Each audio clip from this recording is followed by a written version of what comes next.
Today we're continuing our Sage series, this time featuring another deck that has improved thanks to the new ban and restricted unbannings, and this time we're talking about Gravy Bones. And just so you know, this is not going to be like the previous video. This one's going to be a little different because I've spent a ton of time on this hero over the past couple of months in Silver Age itself, and so rather than just tell you the deck list, I'm going to build it alongside of you, because knowing the why of why we build this deck is oftentimes more important than just grabbing the deck and like trying it out for yourself. Because this hero is so intricate and, well, quite frankly, kind of hard to play in this format. You might think it might be easy, but I'll tell you, in this format, there are a lot of things that can make or break your gameplay. So let's build the deck together, and I'll tell you why Cash-In makes this deck a little bit better. So starting from here, I've done all the heavy lifting.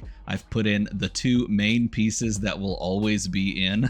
So there you go. I did all of that work for you. Compass is always going to be in.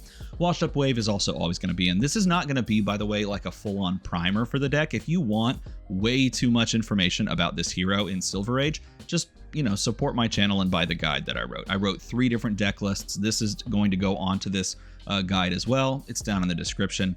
But first, we need to talk about the change that this deck is going through because of all, the BNR and all that is Cash-In. Cash-In is the driving force behind why we're revisiting the deck builds specifically, because this card can be so big and explosive. We can access gold so easily. We probably want to rethink everything about the deck and then just go to those same conclusions or to new conclusions if we find it. So we're going to start from this point. Cash-In gives us the ability to draw 2 cards. It gives us the ability to pop 1 of our gold to do that instead of paying 4. But keep in mind, we are also a blue heavy deck, so we can hard cast this. We can just play this out paying 2 blues, and in doing so we set up High Tide. So there are a couple of different ways that we can go with this, but this, understanding that we can pay for this or that we can just draw 2 cards and then have more cards to pay for things, drives us to be even more intentional about perhaps High Tide cards, or more specifically, sloops. Swiftwater Sloop was always a card that I was looking to play in my Gravy decks since I started picking up this hero back in March for another time. I, of course, tried playing Gravy Bones when it was called Project Blue, but it wasn't quite as successful as when I really put my nose to the grindstone after being beaten by it at an armory and realizing, hey, there's something here. So Sloop has always been in since that, and the point of this deck has oftentimes been to play for these major Sloop turns. Yes, you can play for double ally swings as well, but playing for Sloops is huge. And it means that Cash-In gives us even more opportunity to do that. Because we can hard cast it and float 2 blues and 2 resources, you can technically play out a Sloop turn, drawing 2 extra cards to replace the 2 blues, and just feel good to just keep going. So that is possible, but we can also just draw some of the blues and pay for a bunch of other stuff we want to be doing. Sloop is a must in this deck, both at red and at blue. Now, oftentimes in the past, I've put this into the inventory and just had this be like a sideboard slot, but do keep in mind that this card is just that good and worth considering just being a main board piece. I am going to put it down here in the inventory because that is how I do it when I look at my own deck list, though. Okay, so the first portion of understanding is what we realize what Cash-In does. It allows us to either hard cast, float 2, trigger High Tide, which would also encourage other High Tide triggers. So you can also just look at other High Tide, if I can type while talking. So like you could consider Battalion Bark. I often play at least 1 blue Battalion Bark, maybe 2. All of the different HMS cards are now available as well. Like Barracuda is pretty solid if you're expecting to play against some other heroes. I've always been a huge fan of HMS Marlin, but that's just because I think the boat looks really cool. I'm kind of just like that. That's me. I like cards that look cool.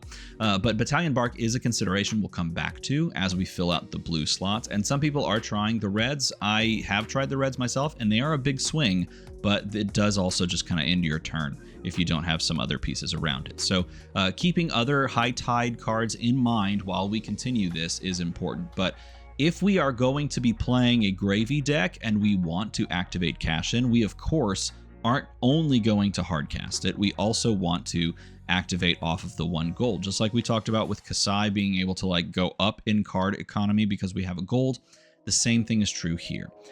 So of course, what that means, and if you know, like if you read the guide that I wrote, or if you know how this deck kind of functions on low to high ally counts, is that when we have golden tipple, when we have golden tipples in the deck, we have to count the number of golden tipples, and depending on how many golden tipples we run, that's how many allies we're going to run as well. So we are running all 6 golden tipples, which means we are going to be running a heavy ally list, as I talked about prior, or have talked about in past videos.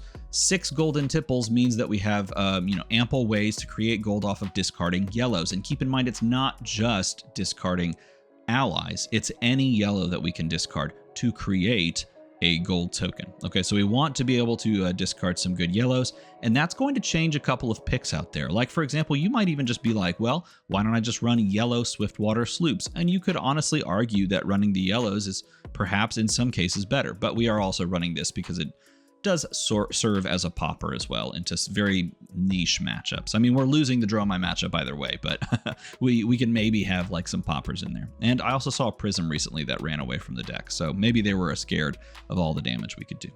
Other ways to create gold are also important. So for example, Portside Exchange is also going to slot right in, and all of a sudden we have 8 different cards that discard yellow cards to create gold. So that's 8 different pieces of gold that we can create off of this. It would be nice if we could add more gold generation, and in order to do that, create a gold token, we have a couple of different options, because it's nice to be able to have something in your back pocket as just general gold generation. I have honestly considered straight up starting stake before. I've considered it as a yellow 3 block. It can be discarded at a later date. You can just chuck it in front of something. It's really not that bad.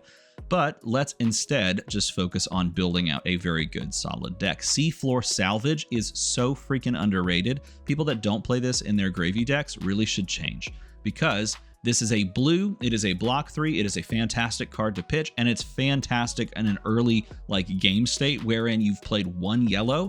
You know, like there have been times where I will literally just play out a random yellow card so that I can have it in the grave so that I can start the game with a gold off of Seafloor Salvage. And then you can play an ally. I mean, I've done that before on multiple occasions. It's a great card. We have 10 ways now of creating gold. Now, all of them have some sort of a hoop to jump through, a quest to go on, and that's okay. But we do need to acknowledge the quest that we are going to have to jump through for several of these. We need yellows in the deck. So the other side of this coin, and if again, I'm going to always refer to the guide because I sat there and I wrote like 6,000 words or whatever. If you read that guide, you do know that I am quite partial, and all should be quite partial, to Swell. Okay, this card is probably the reason that Gravy can function in Silver Age in a lot of respects. Like, yes, Tipple is the other one. These are the 2 main ways that this deck really gets off the ground. And now maybe we have cash in as well. Now keep this in mind, okay? I'm going to include the blues here first, and then I'm going to explain my secondary pick on these. Depending on how you choose to run the list, you are either running like 5 to 6 tipples and like 4 swells, or 5 to 6 swells and like 4 tipples. It depends on your ally count and if you're playing a heavy ally or a light ally list. And if you're doing one or the other, you change the other number to compensate. Okay, so because we have 6 golden tipples, we probably only want to run like 4 or 5 swells. Now, this is the part that I think people are going to be sort of like weirded out by, but we do not want to run the red swells. We want to run the yellow swells. It is 2, I know, it's a 2 damage card, but it does the exact same thing as the blue. It does the exact same thing as the red, but it can be discarded to all of our cards. We can get rid of Swell with any of these tipples or with Portside Exchange. We can flip it over with Seafloor Salvage in order to gain a gold. You want the yellows, you don't want the reds, okay? The red, it pitches for 1, it can clog up your hand. If you're not playing a low ally count list, then the red just hits an ally and you're really out of luck at that point. You don't get the synergy off of discarding in any way, shape, or form. The only benefit to the red is it's 1 extra point of damage. And let's be honest, in like 1 or 2 matchups you're actually caring about that 1 point of damage, and honestly it's the fatigue matchups that we already win by just doing the right thing in the late game. So I mean, you're not losing out on this card. You really aren't. So you play the yellows instead, and I'm not going to include the reds at this point. From this point, we want to start considering our ally choices. Now, I'm not going to go too deep in the weeds on the ally choices at the outset here. I'm just going to start by including the 4 most important, and that's 2 copies of Swabby and 2 copies of Rigor Mortis. At this point, I would argue that we've built the core of the deck. Like, this to me is the pure core of this deck list. And just for giggles, I'm going to put the red sloops in there so that you can kind of see. This is a 24 card main deck with a very specific strategy. And we're going to, of course, fill this out so that we have more hits off of the yellows and off of the allies, so the golden tipples count. But essentially what we're attempting to do is use these golden tipples or portside exchanges or seafloor salvages in the very early stages of the game. We need to build up to 2 gold tokens. Okay, 2 is a very specific number, but at least 2, if not more. Having 1 gold is really uncomfortable because oftentimes you want to fix heavy ally hands in a heavy ally deck with the gold activation on Gravy Bones. And so you want to be able to have 1 gold token for that on your opponent's turn after you draw up, and the other for a cash in. Okay, that's like the point we're aiming for. We want to leverage these early like gold generation setup turns so that we can then park a sloop, like a red sloop or a swell, in the arsenal, and then have an absolutely absurdly massive turn. Okay, that's the goal. It does mean that we have to go through the quest to kind of get to that point. And oftentimes there's games where you'll just draw the deck a little bit backwards and things get really hard. And sometimes you just draw the deck forwards and you have like 2 gold on turn 0 or turn 1 or whatever. Like your opponent passes and you just got 2 gold and you're like, well, this is incredible. This is so fantastic. But this is the idea of the deck from here. And then we fill it out with more of what we need to kind of like get through and get over the hump. So at this point, it's very easy for us to fill out the blues. We include 2 copies of Avasti. We include 2 copies of Loot the Hold. We do not include 2 copies of Loot the Arsenal. This is a format. I'm just going to point this out. This is a format that is fast, and that unless you're playing against a wizard, you're not holding on to the arsenal for very long. You're not oftentimes really trying to set up this massive arsenal play. You're not sitting on some really, really powerful arsenal card because you're so incentivized to play the most powerful line with the cards that you have and then park whatever you can't use or whatever you want to set up for like overlap in the arsenal afterwards. So Loot the Arsenal is a fine card to play, but really only 1 copy. Okay, that is the main point that I want to get at. This, and honestly, you could honestly consider just cutting this down. It's fine. It's pretty solid into very specific matchups that do sit on the arsenal for a while. But I mean, really, the only people sitting on arsenals are people that are playing against wizards and they're sitting on Oasis or Polarity, that sort of thing. In its place, we want to include at least 1 Yo-Ho-Ho, if not 2. Okay. The next thing you need to understand about this blue base: Jittery Bones and Restless Bones are cool cards. They are very cool. But the issue with having a bunch of these is that you want to use, and I just want to be very clear, you want to use your ally discards as gold generators. Now, of course, you can't draw it up perfectly. You can't always have a golden tipple when you're holding an ally. But you do have to realize that there's a certain threshold that if you use too many of these jittery and restless effects to get rid of your allies, you're lowering your overall yellow count. And when you actually do draw a golden tipple, you're like kind of stuck, wherein you're having to discard a tipple to a tipple, which is, I guess, fine, or a tipple discarding a swell, which is okay. Tipple discarding a cash in feels awful, but you can do it just to get the gold. Eventually you get to a point where you're like, I just have too many of these effects that are taking away from the others. So we're running a very thin line. We're right on the razor's edge of having enough discards to be comfortable, where we don't have too many discards that actually take away our gold generation. So for me and for my money, I like having 1 to 2 blue Jittery Bones. Right now we're just going to throw in the 1 for the sake of for the sake of me, because I only play one. Okay, I could make the deck easier and I could throw in 2, but I'm just gonna stick with the 1 for now. Now, from this point, we do want to add more of the allies into this, and then we'll talk about the final kind of pieces of the puzzle that we want to work through. I am a huge believer in Limpet Hopalong. I think this is how we win most slower to mid-range matchups. We're going to include that. Heck, I'm just going to throw everything in the main board right now. I have come on very strong on Chowder Hearty Cook. This card is incredible, but I also recognize that there are other great allies in this format. I would love to include 2, and in fact, I'll tell you I play 2 right now in my current version of the Sage list, but to understand the depth of the ally count, and let's just kind of sort it to just allies. To understand the depth of the ally count, I want to kind of spread things out. So Chowder we'll put in as a 1 of. Cutty Shark is also fantastic, and think about the theory behind this. If we are drawing more cards because of cash-in, and we have more resources because of cash-in, then we have more flexibility to play out Cutty Shark and get the incremental value from his once per turn action pay 1 effect. So he is a fantastic addition in specifically this type of deck. And you can honestly just go 2 of these. If you want to drop a Chowder because you don't believe in the 1 life gain, then so be it. Put in a second Cutty Shark. But for me and for my house, we serve Mr. Cutty Shark and Chowder at 1. Also, Scuba is incredible. Scuba, you could put in 2 of these. I really do think 2 seems like okay. But at the same time, you could just include 1. I think I'm trying to right now, and I've cut down to 1 more recently. But Scuba Salty Sea Dog is really a lot better than he was earlier in this meta because he can now cycle cash in. That is pretty insane. He gives you the gold that cash in will eventually pay for. He can cycle cash in.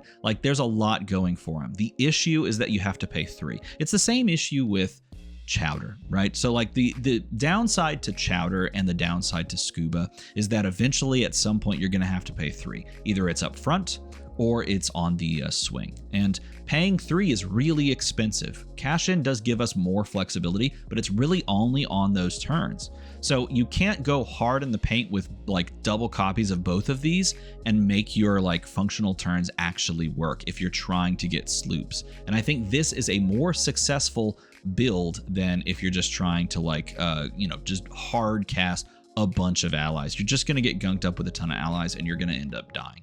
So if we look at this, we now have 2, 4, 6, 7, 8, 9 allies. To me, that's almost the perfect number.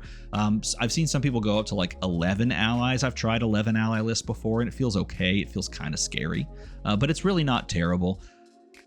Anything more than 10 allies starts to feel a little sketchy. Okay, so you could throw an Oyston for aggro and a Barnacle for aggro into the sideboard, and you'd be okay with that. But we're gonna want our sideboard space, so we'll talk about that as we go. Now let's finish out with some of these blues.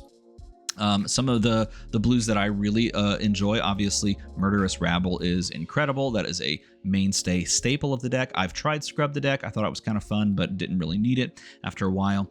Then we come to a card that a lot of people aren't mainboarding. Throw Caution to the Wind is either a great sideboard card or an epic mainboard card, and it really depends on what you include as far as defensive measures. So I am going to tell you right now, I think this card is worthy of the main board slot, and I am currently mainboarding it myself. You can see we just hit 40, and we're at 21 overall copies of blue cards. That's a great number, by the way, to be at. 21 copies of blues feels really good. But why do I mainboard this card? Because this is at best a 0 for 3, and sometimes a 0 for 2 block, and then very rarely a 0 for 1. Well, the reason that I mainboard it is because of some of the equipment that I use and because of specifically one of the defense reactions that I play in the sideboard.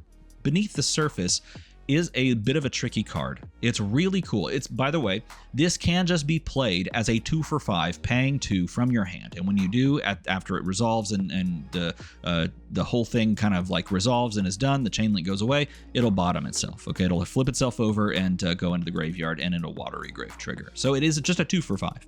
But you can also discard this off of Golden Tipple, or off of Portside Exchange. You can discard this off Portside Exchange, and then it sits in your graveyard like any other ally. If you then on any given turn play Throw Caution to the Wind, this becomes active. Because a blue has entered the graveyard, you can play watery grave cards from your graveyard, thanks to Gravy Bones. So the play here is to toss Throw Caution to the Wind on any given turn after you've like sent this away. And now this card that you used to create a gold because you didn't need it on the turn that you drew it is now live for you to block as a 2-for-5.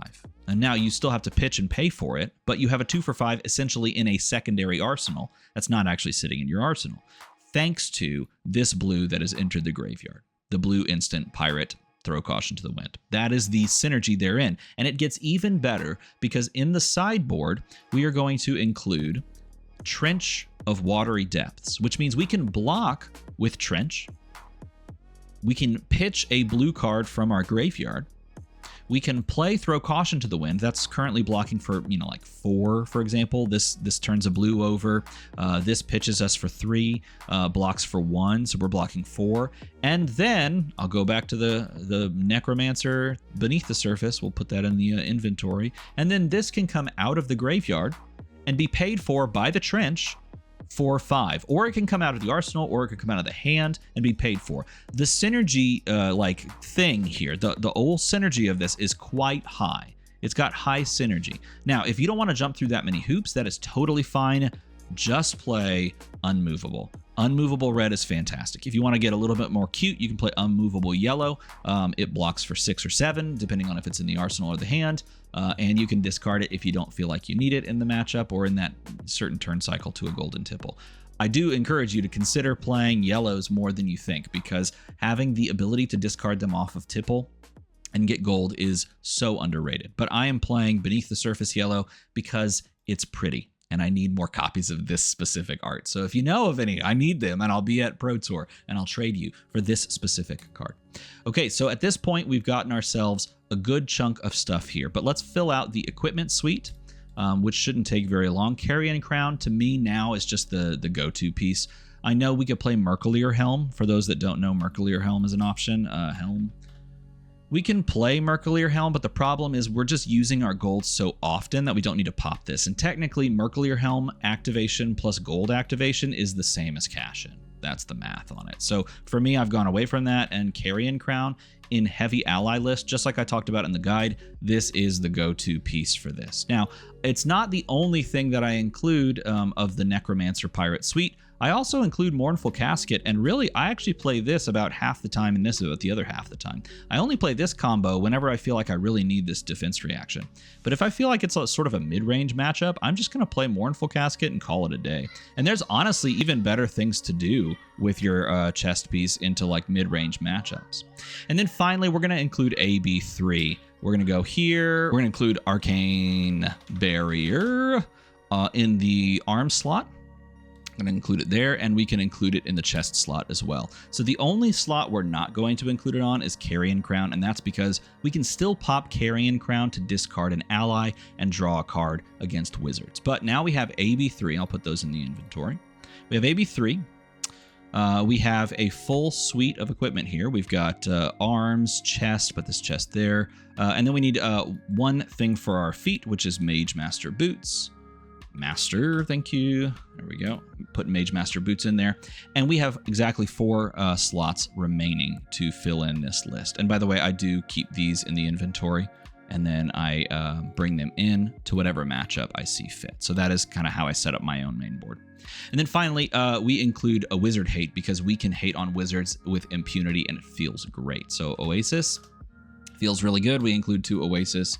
And then if you want to, you can hate on them even more with Polarity, and that matchup becomes unlosable for you. It really does. And I'm a wizard player, so I would know. Polarity, if you want to include this, is absolutely nuts. It's fantastic. And there are some people that are playing, what the heck? They're playing the new block, Test of Strength. This is a fine card. It's a 0 for 4. You're oftentimes not winning, though. That's the problem. You're not playing a bunch of the like larger boats, so you're not winning this. But if you want a 0 for 4 block, you can chuck that in as your last 2 cards. That'd be solid against like the faster decks, just as a simple 0 for 4. This also is the sideboard for me as well. But oftentimes a lot of this will come in, depending on the matchup. So this is kind of what our sideboard looks like. There are other things that we can do to the blue base, like I do include 1 to 2 copies of High Tide. What is it? 1 to 2 copies of Battalion Bark in my own list. I play like 22 blues because I really like hitting these perfect like ratios. Like I'm always going to hit off of Saltwater Swell. It feels really good. So you could chuck another one of those in as well. But oftentimes, like this is kind of where I am with my own list. I'll leave 2 cards open for you to kind of slot in, but I wanted to go through this process because it's really important. This deck is hard, okay? Playing Gravy in this format is not easy. You might think there's an easy mode button with just all of these tipples, but really the deck is so prone to drawing a lot of 2 blocks, and you can try to fix that, I mean, by dropping the sloops, but you're losing so much of your reach by dropping sloops that you kind of need to just full commit to playing defensively and slowly, and there are just decks that just don't allow you to do that, okay? So I think this, to me, is my favorite version of the list. I think it is quite successful, but it's very hard to play. And the more you listen and like figure out how these cards function together and then try to put them together and prioritize like the heuristics of what do I arsenal, when do I arsenal this versus when do I not, the more you learn that, the easier this deck gets. But it is a very challenging deck, but it's very rewarding when you win because of its challenge. That's why I love it. And that's why I wanted to do the video in this way. It's a lot longer of a video. I get that. Maybe less people will like it, but look, it's Gravy Bones. We're going to talk about Gravy Bones. So if you want to see gameplay videos of this deck, let me know that down in the comments below. And if you want more deck techs like this, of course, sound off there as well. Make the number, go to the other number. And as always, thanks for watching.